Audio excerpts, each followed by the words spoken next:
Question है find the value और range of common ratio r if sides of a triangle are in GP. Solution कुछ इस प्रकार है। Let sides of triangle be a are square. तो यहां पर ये जो कॉमन रेशियो है आर, ये जीरो हो नहीं सकता, क्योंकि अगर जीरो होने पे दोनों साइड जीरो हो जाएगा। और नेगेटिव भी नहीं हो सकता, क्योंकि किसी भी ट्रायंगल का कोई साइड नेगेटिव नहीं होता। तो इस परिस्थिति में अगर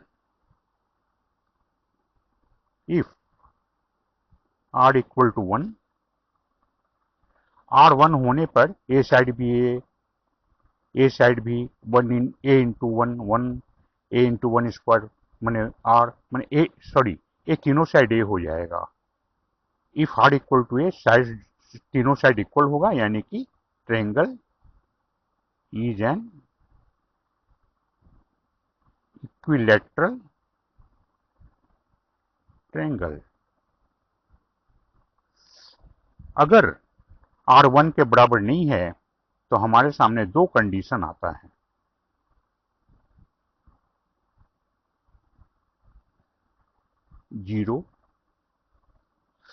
one, r is less than 1 और आर इज ग्रेटर देन 1।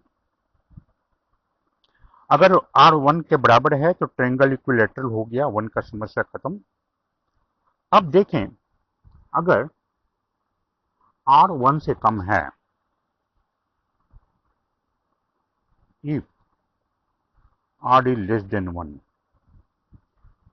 तो मान लेते हैं अगर आर 1 से कम होगा तो हमारा सबसे बड़ा साइड ए होगा। कैसे? मान लेते हैं एक ए इक्वल टू 10 और कॉमन रेशियो मान लेते हैं 1 से कम, मान लेते हैं 3/4 है ना। तब पहला साइड क्या होगा? ए माने 10 इंटू 3/4 मीन्स 7.5 और 7.5 इंटू 3/4 मीन्स 5 पॉइंट समथिंग होगा, है ना। इस प्रकार देखिए सबसे बड़ा साइड है ये होगा।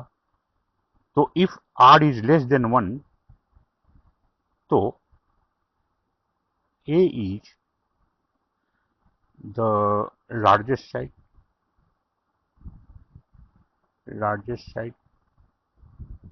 अच्छा, हम जानते हैं कि sum of two sides of a triangle is greater than third side, यानी ये सबसे बड़ा साइड है तो इन दोनों का सम माने A are square plus A R is greater than A होगा, यानी A square plus A R minus A sorry A क्या होगा, भूल हो रहा है, कोई बात नहीं। Sum of two sides of a triangle are greater than third side, मतलब ये है A are square plus A R is greater than A, यानी A are square plus A R minus A is greater than 0। सभी में ए का divide कर देने पर ए आ जाएगा r square plus r minus 1 is greater than 0। इसे क्वाड्रेटिक इक्वेशन से सॉल्व करने पर आर की वैल्यू मिलेगी -1 प्लस माइनस √5/2, है ना।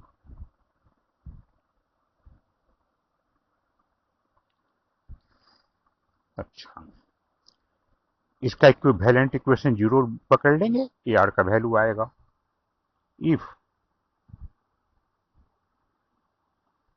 आर इज ग्रेटर देन 1, तब क्या होगा? मान लेते हैं एक साइड 2 है, ए बराबर 2 है, और आर बराबर हम मान लेते हैं कि 1.5 है। तब साइड क्या होगा? 2, 3 और 4.5, यानी ए आर स्क्वायर सबसे बड़ा साइड होगा। तब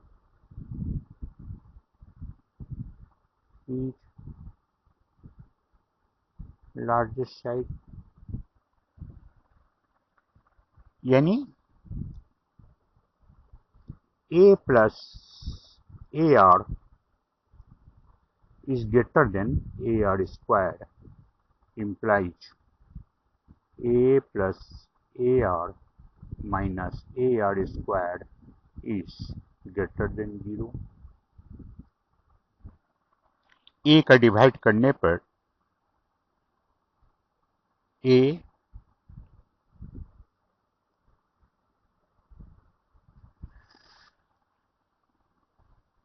A का डिवाइड करने पर 1 plus r minus r square is greater than 0। -1 का मल्टीप्लाई करने पर r square minus r minus 1, है ना, इज लेस देन 0। -1 का मल्टीप्लाई करने पे डायरेक्शन चेंज हो जाता है। इसका equivalent equation r square minus r minus 1 equal to 0 होगा।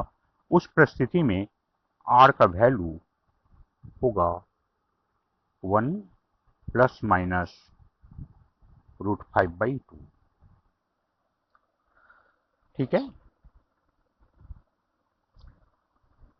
अब हम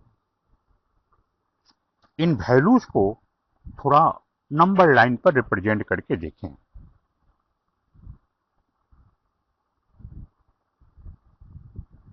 ये नंबर लाइन है,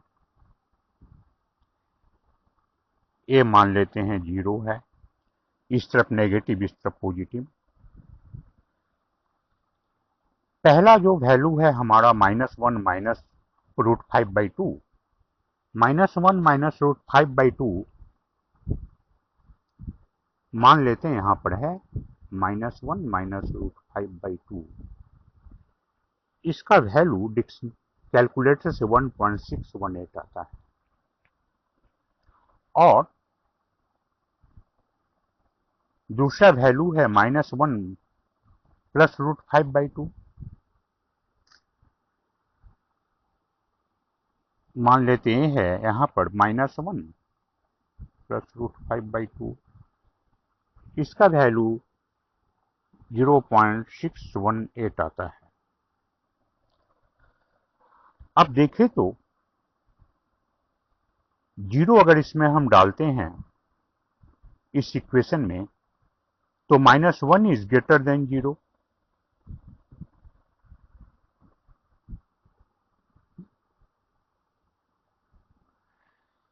यहां पर r के वैल्यू हम 0 डालते हैं तो क्या होता है? 0 -1 इज ग्रेटर देन 0 मिलता है, लेकिन -1 तो 0 से बड़ा होता नहीं। इसलिए हमारा सॉल्यूशन इस तरफ होगा या इस तरफ होगा, है ना। r का जो वैल्यू इस इक्वेशन को सेटिस्फाई करेगा वो इस तरफ होगा या इस तरफ होगा। दूसरे परिस्थिति में अगर हम r का वैल्यू 1 प्लस √5/2, 1 प्लस √5/2, सपोज यहां आया 1 प्लस √5/2, ए होता है 1.618। अच्छा, और दूसरा है 1 माइनस √5/2, 1 माइनस √5/2 यहां आएगा, जो होता है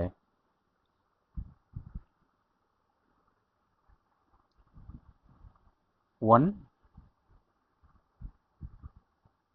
माइनस रूट 5/2 जो होता है माइनस 0.618। अच्छा, आर की वैल्यू तो जीरो या नेगेटिव होगा नहीं। अब देखा जाए, अगर इसमें हम आर का वैल्यू जीरो बैठाते हैं तो -1 इज लेस देन जीरो। कहने का मतलब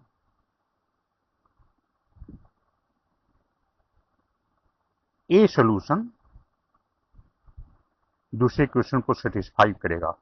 इस प्रकार हम देख सकते हैं कि इस रेंज में जो वैल्यू है ए दोनों में कॉमन है ना। ए सोल्यूशन है, देयरफॉर आर का वैल्यू √5 - 1/2 और √5 + 1/2 के बीच में होगा, लेकिन ए वैल्यू यहाँ ए पॉइंटिंग होगा, है ना। यही आर के वैल्यू का रेंज है। ठीक।